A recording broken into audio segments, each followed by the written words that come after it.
আসসালামু আলাইকুম ভিউয়ার্স, কেমন আছেন প্রিয় মালয়েশিয়ান প্রবাসী ভাই? আমাকে অনেকজন প্রশ্ন করছে, ভাই আপনি কি একবারে চলে যাচ্ছেন? আপনি কেন যাচ্ছেন মালয়েশিয়া থেকে? আপনার কি সমস্যা? আপনি কাউকে কিছু বলছেন না। অনেকজন কমেন্ট করছে, কমেন্টের উত্তর দিচ্ছেন না। আপনি কেন যাচ্ছেন?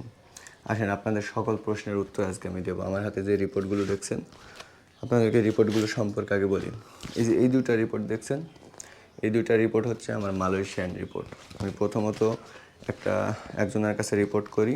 উনি আমার প্রথম সমস্যা ধরে যে আমার কিডনিতে সমস্যা, আমার কোলেস্ট্রল হাই এবং আমার অতিরিক্ত গ্যাস, এটাতে প্রথমত। তারপরে দ্বিতীয়টায় সে সমস্যা ধরে, সেটা হচ্ছে যে আমার গ্যাস থেকে আলসার হয়ে গেছে। কিন্তু কোনো সেই ডাক্তার আমাকে ক্লিয়ারভাবে বলেনি এবং তারা যে ঔষধ দিয়েছে সেই ঔষধ খেয়ে আমার কোনো প্রকার ফলাফল ভালো হয়নি। এই দুইটা হচ্ছে মালয়েশিয়ার। আর এই যে দেখতে পাচ্ছেন এই তিনটা টেস্ট হচ্ছে বাংলাদেশের। তিনটা টেস্ট বাংলাদেশের। প্রথমত এই যে একটা টেস্ট আছে, এটা হচ্ছে ইকো, মানে হার্টের ইকো করা হয়েছে এটা। তো হার্টের ইকো করার পরে আলহামদুলিল্লাহ হার্টে কোনো সমস্যা নাই। তারপরে এইটা হচ্ছে পেটে আল্ট্রাসোনো করেও কোনো সমস্যা পাইনি, আলহামদুলিল্লাহ পেটেও কোনো সমস্যা নাই। এই দুইটা বাংলাদেশে এসে আমি করেছি পরবর্তীতে। এবং আমার পুরাতন রিপোর্টটা যখন আমি তাদেরকে দেখাই, তারা বলছে যে আপনার পুরাতন রিপোর্টেই তো আলসার পজিটিভ দেওয়া আছে, তো ডাক্তার আপনাকে কেন বলেনি? তো এই বিষয়ে আপনারা সতর্ক থাকবেন। যারা মালয়েশিয়ায় আছেন অবশ্যই সতর্ক থাকবেন। ডাক্তারকে সব কিছু জিজ্ঞেস করবেন যে আমার কী সমস্যা, বা আমি কিভাবে চলবো, কি খাবো, হ্যাঁ, কোন ওষুধটা আমি সবগুলো খাবো, মানে আপনি বিস্তারিত ডাক্তারের সাথে কথা বলবেন। কারণ অনেক সময় দেখেন আমাকে ডাক্তারে বলেনি যে আমার আলসার, ডাক্তার শুধু বলছে আপনার গ্যাসের সমস্যা, ঔষধ খান, কিন্তু রিপোর্টে দেওয়া আছে আমার আলসার পজিটিভ। তাহলে কোন পর্যায়ে আমাকে নিয়ে গেছে দেখেন। আমি যদি আরও কিছুদিন থাকতাম, আস্তে আস্তে আমার সমস্যা আরও বাড়তো। তো এই দুটো যখন আমি বাংলাদেশে করলাম, বাংলাদেশে এই দুটো করার পরে মোটামুটি আমাকে ঔষধ দিয়েছে। এখানে রিপোর্ট দেখেন, রিপোর্টগুলো আমি আপনাদেরকে দেখেন। এই যে এটা হচ্ছে হার্টের ইকো, আর এটা হচ্ছে আল্ট্রাসোনোর। এই রিপোর্টগুলো আমাকে দুইটা দিয়েছে, দুইটা রিপোর্ট খুবই নর্মাল, কোনো সমস্যা নাই। এবং এটা হচ্ছে আমার প্রেসক্রিপশন, আমাকে ঔষধ দিয়েছে। হ্যাঁ, আমাকে ঔষধ দিয়েছে অনেকগুলো, আপনাদেরকে দেখাই। এই যে দেখেন,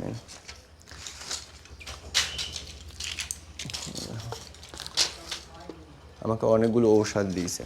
তো এখন আসি মূল কথায়। আমি যখন মালয়েশিয়ায় ছিলাম, মালয়েশিয়ার যে ঔষধগুলো আছে, আমি এই ঔষধগুলো খাই, আমার কোনো প্রকার কাজ হয় না, মানে আমার শরীরের সাথে কোনো অ্যাডজাস্ট হয় না। ওই ঔষধগুলো আমি যখন খাই, জাস্ট ওই কিছুক্ষণ আমার ভালো লাগে, পরবর্তীতে আমার যে সমস্যা সেটাই থাকে, কোনো পরিবর্তন হয় না। তো পরে আমি ঔষধ 2 মাস খাইলাম, 3 মাস খাইলাম, 4 মাস খাইছি আমি। 4 মাস ওদের ওষুধ খাওয়ার পরেও কোনো পরিবর্তন হয়নি। তো যখন কোনো পরিবর্তন হয়নি, তখন আমার ভিতরে একটা ভয় ঢেকে গেছে।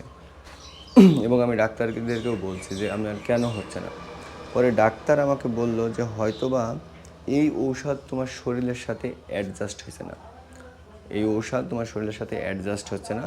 তুমি এক কাজ করতে পারো, বাংলাদেশে গিয়ে তুমি চিকিৎসা নিতে পারো, তোমার নিজস্ব কান্ট্রির ঔষধ তোমার কাজে লাগবে, এরকম কথা ওনারা বলল। তারপরে আমি কষ্ট পাই। লাস্টে যখন বাড়ি আসার 1 মাস আমার বমি আসে, প্রচুর বমি হয়। আমি যেটা খাই সেটাতে আমার বমি আসে এবং আমি চলাচল করতে পারিনি। অতিরিক্ত চলাচল করলে আমার বুকের ভেতরে সমস্যা করে। তো এই সমস্ত কিছু সব কিন্তু গ্যাসের জন্য। তো পরে যখন আর পাচ্ছিলাম না, যখন পরে আর একদমই সহ্য হয়েছিল না, তখন কোম্পানিকে আমি বললাম। কোম্পানিকে বিস্তারিত বলার পরে সমস্ত রিপোর্ট তারা দেখলো। দেখার পরে তারা আমাকে ছুটি দিয়েছে, মানে আমার ভিসার মেয়াদ আছে 3 মাস। সেই 3 মাস অনুযায়ী আমাকে তারা একটা লিখিত আকারে ছুটি দিয়েছে যে তুই যদি 3 মাসের ভিতরে আসতে পারিস তাহলে তুই আসতে পারবি, যদি না আসতে পারিস তাহলে তোর ভিসা ক্যান্সেল হয়ে যাবে, এরকম একটা বিষয় বলছে। তো আল্লাহর রহমতে এই ঔষধ দিয়েছে, উনি আমাকে ঔষধ দিয়েছে 1 মাসের। এখানে ঔষধ দিয়েছে সব 1 মাসের, ঠিক আছে। টোটাল বিষয়টা এখানে বলছে যে 1 মাস পরে আপনি আবার দেখা করবেন। তো হাতে সময় আছে 3 মাস, আর ঔষধ দিয়েছে 1 মাসের, 1 মাস পরে আবার দেখা করতে হবে। তো আমি ধারণা করছি বা আশা করছি ইনশাআল্লাহ হয়তো বা 1 মাসে যদি সুস্থ হয়ে যাই বা 1 মাসের জায়গায় যদি আরও 1 মাস লাগে, যদি সুস্থ হয়ে যায় ইনশাআল্লাহ আবার সবার সাথে দেখা হবে। আমি সকল প্রবাসী ভাই, মালয়েশিয়ান ভাইদের কাছে দোয়া চাইছি, সবাই আমার জন্য দোয়া করবেন, আমি যেন খুব দ্রুত সুস্থ হয়ে যাই, আবার আপনাদের মাঝে ফিরে আসতে পারি। এই দোয়াটা আমার জন্য সবাই করবেন। কারোর কাছে কোনো ভুল ত্রুটি করে থাকলে সেটা ক্ষমার চোখে দেখবেন। আমি এখন আছি আমার বাড়িতে আছি, আসলে খুব একটা বাহিরে বের হয় না, খাওয়া দাওয়া করি, ওষুধ খাই, নিজের প্রতি একটু যত্ন নিই। আমার শরীর তো একেবারে দেখছেন কেমন হয়ে গেছে। সবাই ভালো থাকবেন, ধন্যবাদ সবাইকে। আমি বিডি ফারুক, মালয়েশিয়া থেকে, এখন আপাতত বাংলাদেশ থেকে। ধন্যবাদ।